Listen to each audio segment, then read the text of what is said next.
Alright,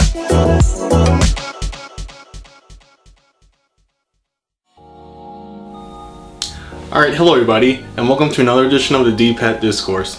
This edition will be for the week that started on July 13th, 2014. Alright, well, news came out that the Xbox Originals programming for the Xbox One will be ending. It's part of the whole new restructuring of Microsoft. And it's funny because it seems like just a few weeks ago I was talking about this being announced by Microsoft, and now it's already being canned.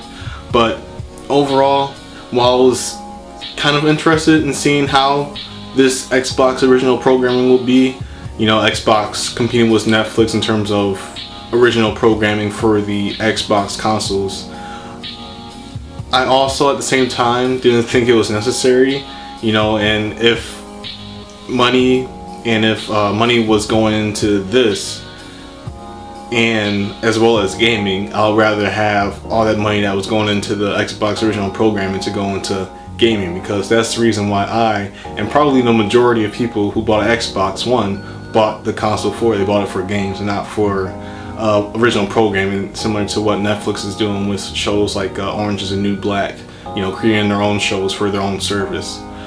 Overall, there will still be the Halo series. There was that soccer show that they had a few weeks ago, I want to say. I think it's called like Every Street United, but they put that up a few weeks back. And also I'm pretty sure they're still going to release that E.T.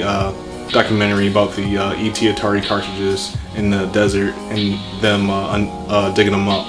But other than that, you know, this will be it. So I am looking forward to seeing how the Halo series is. You know, it seems like it will be a good series. But outside of that, I wasn't interested in any of the other programming that they were going to put onto the service release. So this news really isn't a bummer for me. Alright, and to end off this edition of the D-Pad Discourse, the NPD Stats for June came out last week, and it was a pretty, you could say a pretty big month, since the Wii U had Mario Kart 8 and the Xbox One had a new SKU for $400. Overall sales for the consoles in the USA were the PS4 at 269,000, Xbox One at 197,000, and the Wii U at 140,000.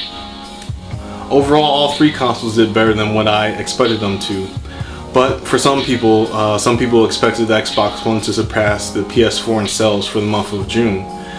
And overall, I don't think that should have been the expectation.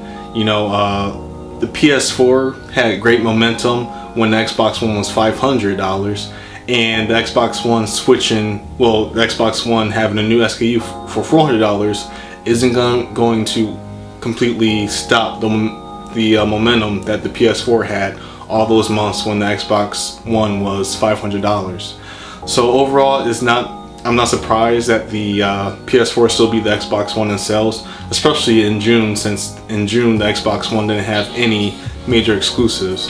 And I think that if it had a major exclusive, it would have been closer in terms of sales to the PS4. But it's good to see that the new SKU seems to be working. We'll see how well it does in these upcoming months for the Xbox One. But overall, the Xbox One definitely needed to be $400 before this upcoming holiday season.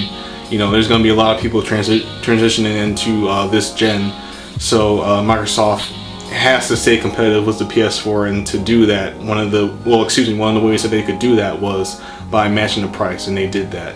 So I'm expecting pretty good sales, if not during, you know, these next few months, then definitely during the holiday season in November and December, when the really big games come out for the Xbox One. I think the Xbox One sales should be really good alongside the $400 SKU. Alright, and that was another edition of the D-Pad Discourse. I hope you guys enjoyed it, and I hope you guys will come back next week. Until then, Brad Davis saying goodbye, everybody.